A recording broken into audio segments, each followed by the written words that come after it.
జై శ్రీమన్నారాయణ. ఈరోజు ఈ వీడియోలో మనం చార్ధామ్ యాత్ర మరియు చోటా చార్ధామ్ యాత్ర గురించి తెలుసుకుందాం.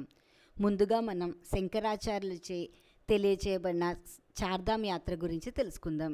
జగద్గురువు ఆదిశంకరాచార్యులు అద్వైత సిద్ధాంత ప్రచారం కొరకు భారతదేశం నలుమూలలా పర్యటించారు. ఆ సమయంలో భారతదేశంలో ఉన్న 4 ప్రముఖ పుణ్యక్షేత్రాలను చార్ధామ్ యాత్రగా ప్రకటించారు. ఈ 4 క్షేత్రాలను ప్రతి ఒక్కరూ తమ జీవితకాలంలో ఒక్కసారైనా దర్శించుకోవాలని తెలియచేశారు. అవి ఏంటో ఇప్పుడు తెలుసుకుందాం. అవి భారతదేశానికి తూర్పున పూరి జగన్నాథు, పడమర ద్వారక, ఉత్తరాన బదరీ క్షేత్రము, దక్షిణాన రామేశ్వరం. ఈ 4 పుణ్యక్షేత్రాల యాత్రనే చార్ధామ్ యాత్రగా తెలియచేశారు. ఇప్పుడు మనం చోటా చార్ధామ్ యాత్ర గురించి తెలుసుకుందాం. హిమాలయ ప్రాంతంలో ఉత్తరాఖండ్ రాష్ట్రంలో ఉన్న 4 పుణ్యక్షేత్రాల యాత్రనే చోటా చార్ధామ్ యాత్ర లేదా ఉత్తరాఖండ్ చార్ధామ్ యాత్ర అని అంటారు. వైశాఖ శుద్ధ తదియ నాడు అనగా అక్షయ తృతీయ నాడు ఈ యాత్ర మొదలవుతుంది. తిరిగి ఆశ్వీజ మాస అమావాస్య అనగా దీపావళి నాడు ఈ చార్ధామ్ యాత్ర ముగుస్తుంది. అనగా 6 నెలల పాటు మాత్రమే ఈ యాత్రను మనము చేయవచ్చు. మిగిలిన 6 నెలలు హిమాలయాల్లోని మంచు కారణంగా ఈ పుణ్యక్షేత్రాలు మూసివేయబడి ఉంటాయి.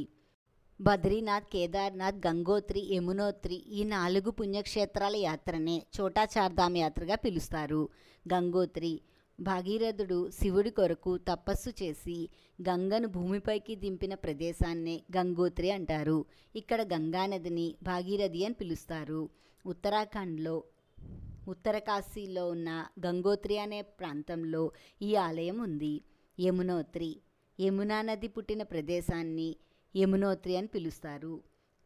యమునాదేవి ఆలయం హిమాలయ పర్వతాలకు పడమర వైపున గార్వార్ కొండలలో సముద్ర మట్టానికి 325 కిలోమీటర్ల ఎత్తులో ఉంటుంది.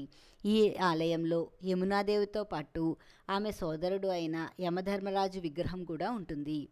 బదరీ క్షేత్రం ఉత్తరాఖండ్ రాష్ట్రంలో చమోలి జిల్లాలో గార్వార్ కొండలలో అలకనందా తీరంలో సముద్ర మట్టానికి 3133 మీటర్ల ఎత్తులో ఉంటుంది.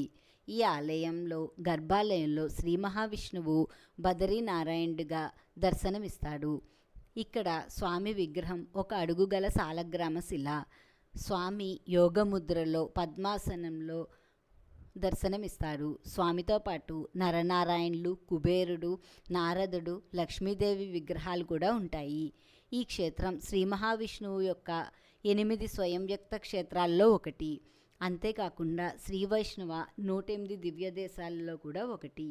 ఈ ప్రాంతంలో రేగు చెట్లు ఎక్కువగా ఉండడం వల్ల ఈ క్షేత్రానికి బదరీ అని పేరు వచ్చింది.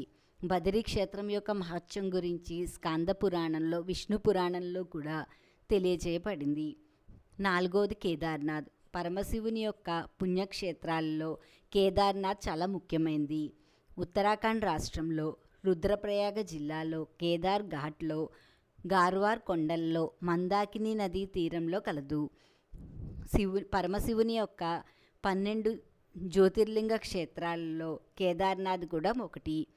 కేదార్నాథ్ ఆలయం యొక్క మహత్యం శివపురాణం, స్కాంద పురాణంలో కూడా తెలియజేయబడింది. ఇప్పుడు మనం ఈ వీడియోలో చోటా చార్ధామ్ యాత్ర మరియు చార్ధామ్ యాత్ర గురించి వివరంగా తెలుసుకున్నాము.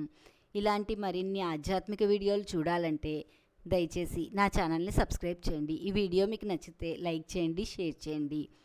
ఈశ్వరి గుడిమెట్ల. జై శ్రీమన్నారాయణ.